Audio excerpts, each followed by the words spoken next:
আর যেটা এই যে গণভোট এবং ভোট সফল করার মূল দায়িত্ব কিন্তু রাজনৈতিক দলগুলি। আপনারা জানেন যে 22 তারিখ থেকে নির্বাচনী প্রচারণা শুরু হবে এবং তখন কিন্তু তারা কি বলে যে এই তাদের দলীয় প্রার্থীর জন্য যে প্রচারণা করবেন, সেটার সঙ্গে তারা ওই যে গণভোটের প্রচারণাকেও তাদের অন্তর্ভুক্ত। আমরা এর মধ্যে রাজনৈতিক দলগুলোর সঙ্গে প্রধান উপদেষ্টা বৈঠকে মিলিত হয়েছে এবং সেখানে সব রাজনৈতিক দল আমাদেরকে আশ্বস্ত করেছেন যে তারা তাদের যে প্রার্থীদের নির্বাচনী প্রচারণার পাশাপাশি তারা গণভোটের জন্য প্রচারণা করবে। তো সুতরাং আমরা আশা করতেছি যে এটা খুব শীঘ্রই একদম তৃণমূল পর্যায়ে পৌঁছে যাবে। প্রত্যেকটা গ্রামে, প্রত্যেকটা ইউনিয়নে, প্রত্যেকটা উপজেলায়, প্রত্যেক জায়গায় আমরা পৌঁছে যাব। আর আমরা এই যে 22 তারিখ পর্যন্ত আমরা নিজেরাই চেষ্টা করতেছি যতটা করা যায়।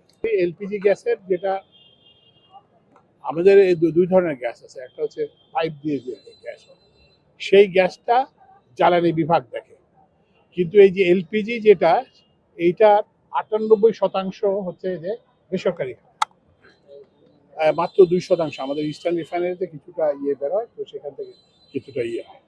তো ওই জন্য এইটা পুরোপুরি বেসরকারি খাতে, তবুও আমরা ওদের সঙ্গে এলপিজি ওনার্স অ্যাসোসিয়েশন অফ বাংলাদেশের সঙ্গে মিট করছি, তবে এলপিজি সরবরাহকারকদের সঙ্গে মিট করছি। আর আমরা যেটা এখন করতেছি, এখন আমরা বুঝতে পারতেছি যে এইটা পুরোপুরি বেসরকারি খাতে দেওয়া হয়তো ঠিক হয় না। তো এই জন্য আমরা এখন একটা সিদ্ধান্ত নিয়েছি যে আমরা সরকারি খাতেও আমরা এলপিজি আমদানি করব এবং এই জন্য সরকারের যে আমাদের যে প্রতিষ্ঠান আছে বাংলাদেশ পেট্রোলিয়াম কর্পোরেশন, তাদেরকে অনুমতি দেওয়া হয়েছে, তারা বেসরকারি খাতে পাশাপাশি তারাও এলপিজি আমদানি করবে এবং আমরা এলপিজি আমদানিকারকরা আমাদেরকে আজকেও এখনো মিটিং হচ্ছে আমাদের জ্বালানি সচিবের সঙ্গে, তারা আশ্বাস দিয়েছেন যে তারা অতিরিক্ত এলপিজি আমদানি করবেন এবং অতিরিক্ত আমদানি করবে। আমরা আশা করছি যে খুব শীঘ্রই এটা একটা সহনীয় পর্যায়ে চলে আসবে। এখানে দুইটা জিনিস, একটা জিনিস হচ্ছে যে একটা হচ্ছে কৃত্রিম সংকট, এটার সম্ভাবনা উড়িয়ে দেওয়া যায় না, এটা আমরা ব্যবস্থা নিচ্ছি এবং এই যে জেলা প্রশাসকরা ওনারা মোবাইল কোর্ট করতেছেন এবং অন্যান্য, এটা একটা। আরেকটা হচ্ছে যে আমাদেরকে ওরা যেটা যেটা বলছে সেটা হচ্ছে যে একটা জাহাজের সংকট আছে।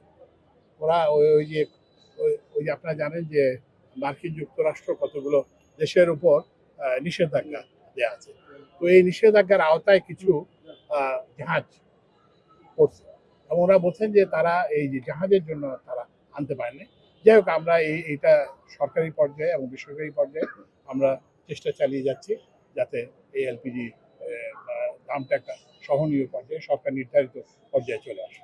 ওই যে আগে যে উন্নয়ন হয়েছে, উন্নয়নের একটা বড় সমস্যা হয়েছে যে এটা ভারসাম্যপূর্ণ উন্নয়ন। মানে আমি আপনার জিনিসটা বলি, রেলের লাইন বানানো, রেলের স্টেশন বানানো হয়েছে, কিন্তু ওখানে তো রেল তো চলতে হবে। রেল চলতে হলে আপনার কি লাগবে? আপনার ইঞ্জিন লাগবে, লোকোমোটিভ লাগবে, কোচ লাগবে। তা আপনার লোকোমোটিভ নাই, কোচ নাই, আপনি রেল লাইন বানাই দিচ্ছেন, রেল স্টেশন বানাই দিচ্ছেন। তো ওই জন্য আমরা চেষ্টা করতেছি যে অতিরিক্ত নতুন লোকোমোটিভ আনার জন্য এবং যেগুলো লোকোমোটিভ বিকল হয়ে যাচ্ছে সেগুলোকে মেরামত করার জন্য, এবং নতুন কোচও আসতে স্টার্ট করবে।